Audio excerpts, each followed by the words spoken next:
Hello, everybody. Welcome to episode 4 of our Dream Team podcast. This is season 1. We're glad that you have checked it out.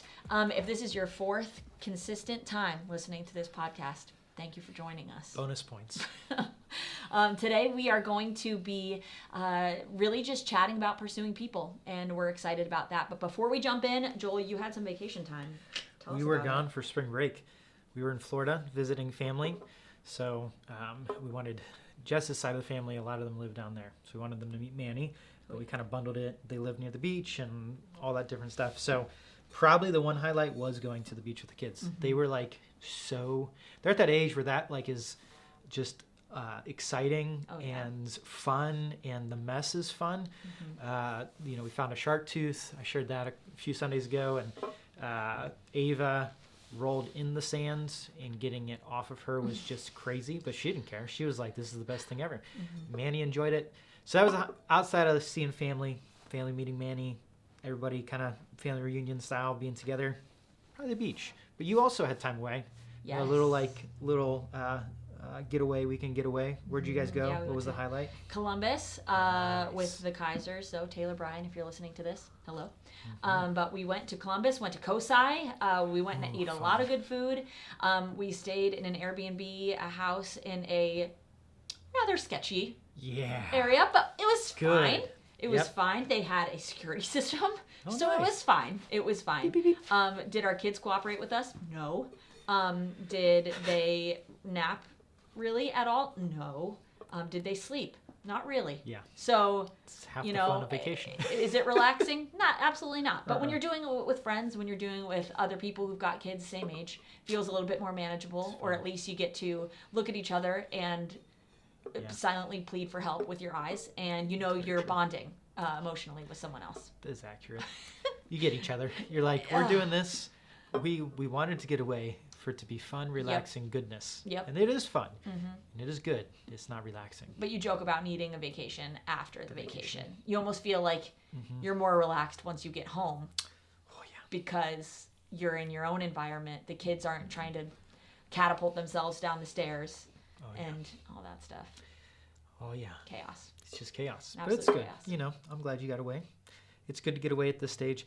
I think of this stage as we're just going to go try to have as much fun, Yes. pile in as much memories. Yes. There'll be a day where they'll just want to sleep in till 11 on vacation. Yep. And me and Jess will be on the beach by ourselves. Uh-huh. And we'll be like, where's all the fun? And Gosh. so It's hard to imagine that that's true, but it is. it will be someday. I remember being that teenager.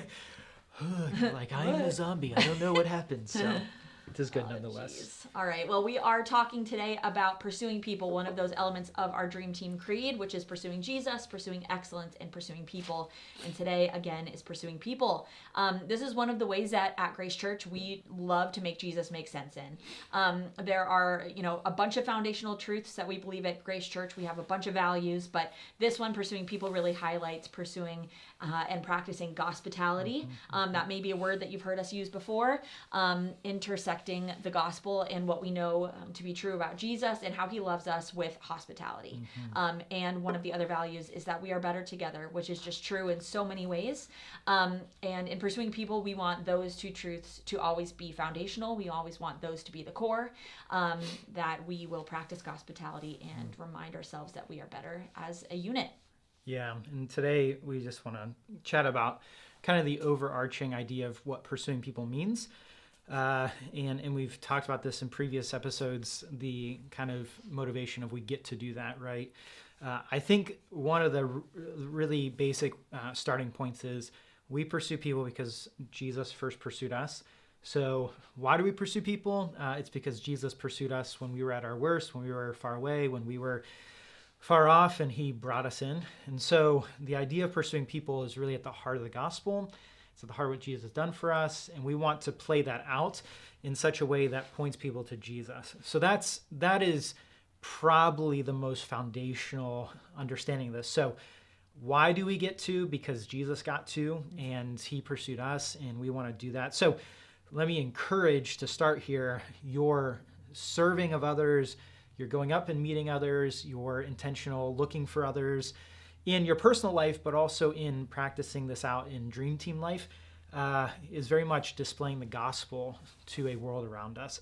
But I also think there's some deeper things that I wanted to talk about and have us chat about. And really, I was prepping for this and I was listening to a podcast, and I've never read the book I'm about to reference. So just an FYI, I don't know if it's good, bad, or indifferent. It is by an author named David Brooks, and he is a follower of Jesus, but works in kind of the news world. And he wrote a book called How to Know a Person. And I was listening to a podcast about someone else talking about the book, and it was interesting how it intersected into this person's life and how it maybe changed some perspective around what it means to love people, what it means to get to know people. And it just resonated with where we are at with the idea of pursuing people. And so inside of the book, and we'll talk about a little bit of this, but really he's arguing there's a desperate need of connection for others, for just people to have. And how do we go about that? And what is the antithesis to that?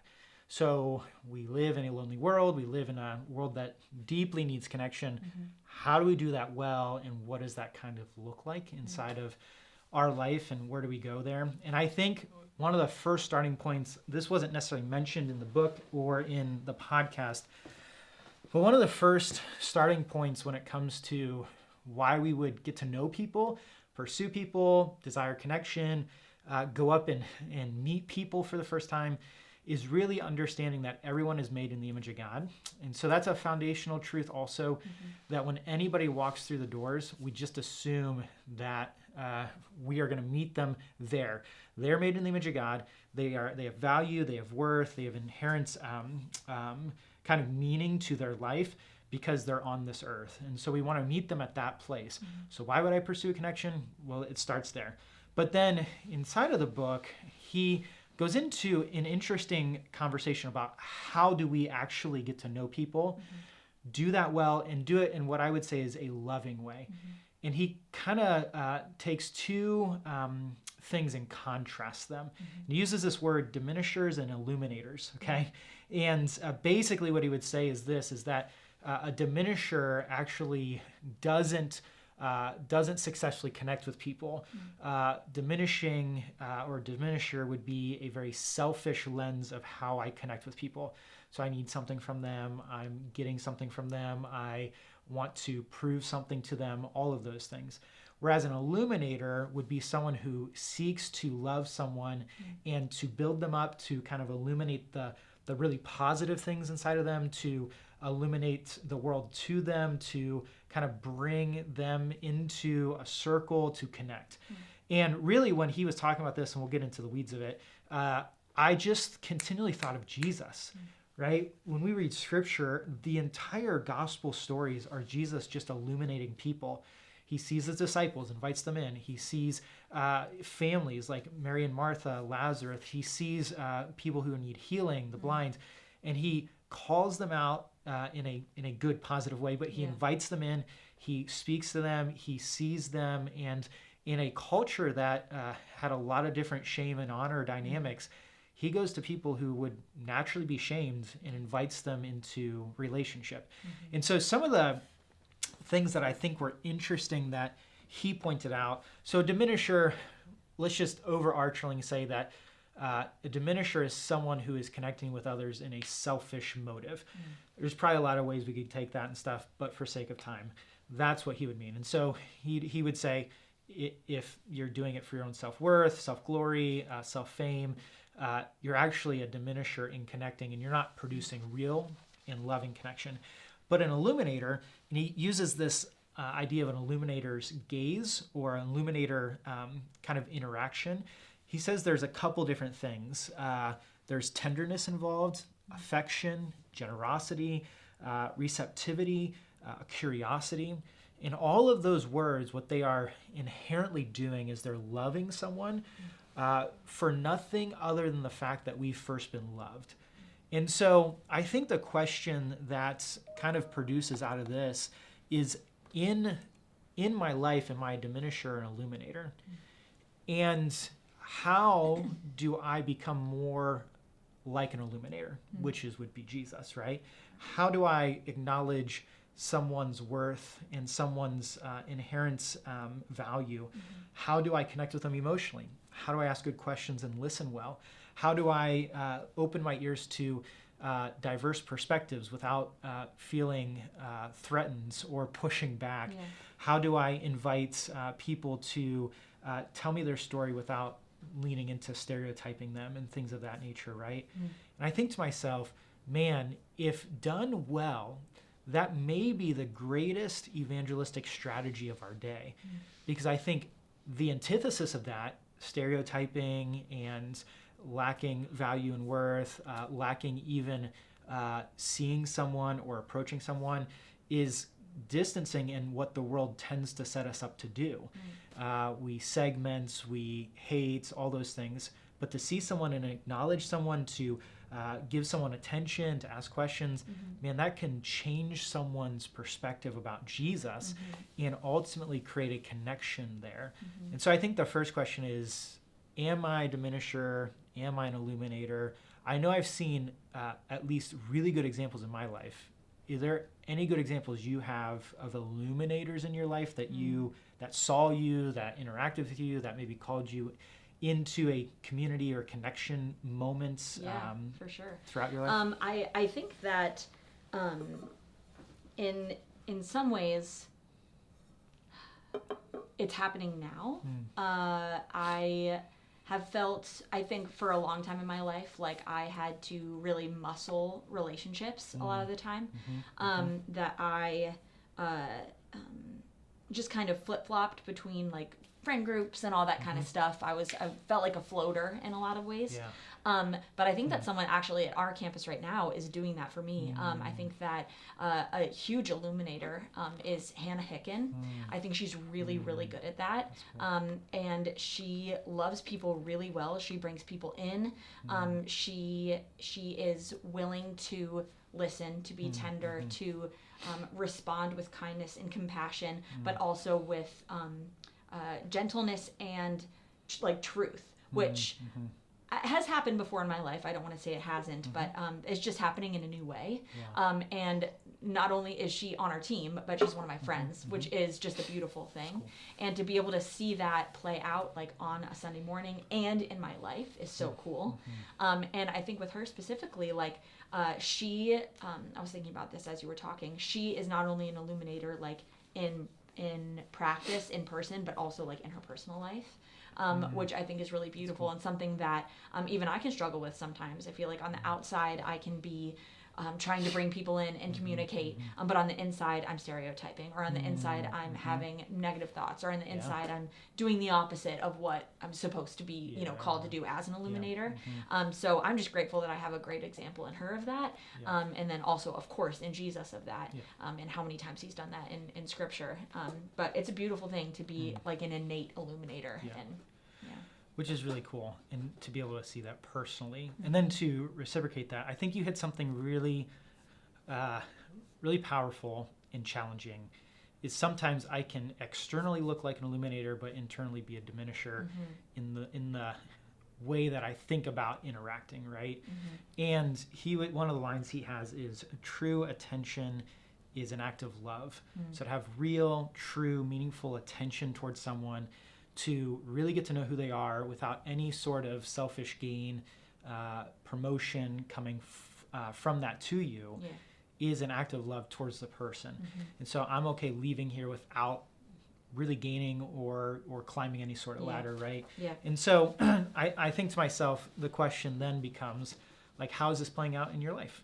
And how do I reflect upon Jesus being the greatest illuminator as a way to remember that he's illuminated me first. He saw me, he came after me, he invited me in. That's the only thing I need to then be an illuminator of someone else, is to reflect upon that. And then how am I doing that well for others? And I think no matter if you're Power Kids, First Impressions, Parking Lot, that is one of our main job responsibilities, is to just illuminate anybody that walks through the doors. See them, to love them, to care about them, to get to know them, to spend time focusing on them, attention on them.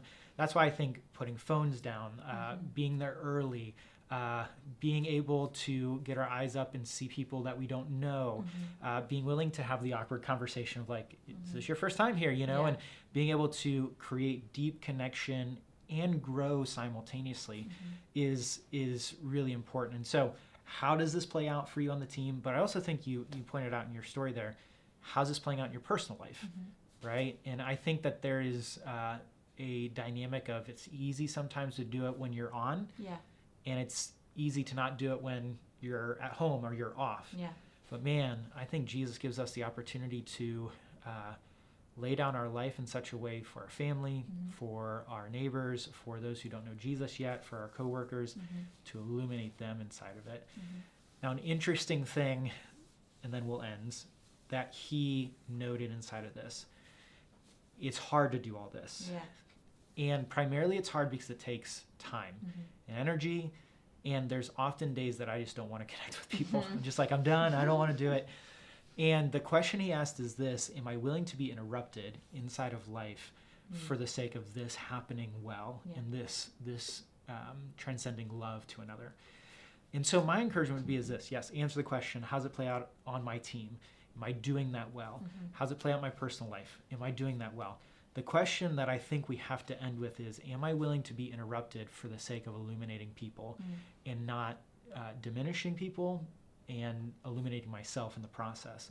And so I think great examples are, you have a responsibility inside of your role at the church. Are you willing to be interrupted while doing something for the sake of illuminating someone? Not running over people so that we can get the things done, but to ultimately love people well and pause and be able to do that. Same with at home.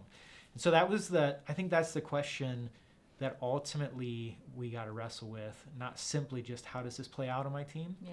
Or how does this play out in my personal life, but am I willing to be interrupted for the sake of illuminating others? Because oftentimes that's when it hits the ground. That's when the rubber meets the road in a lot of ways. So our encouragement this month or this episode is, what would it look like to pursue people by being an illuminator inside of their life, to pursue true connection, real and real love, and to ultimately, I think, grow simultaneously in what that means. For sure. And it's hard. I mean, it'll make you feel uncomfortable occasionally. It takes practice. You know, you don't just show up and you're like, bam, I'm an illuminator now. But it takes time, it takes energy, and it takes doing it together. And I think that's, as we mentioned earlier, not only hospitality, but we are better together. And so we can do it together, and we can encourage each other as we go to do this better and better and better as we go. Yeah, I think you're right. It does take time, and it takes risk. And so you're going to have to be willing to try those things and fail and get back up, try it again, and that produces growth and connection with others. So you're right. It just takes time. Awesome. Well, thanks again for joining us on episode 4 of our Dream Team podcast on Pursuing People. We will see you next time. Bye.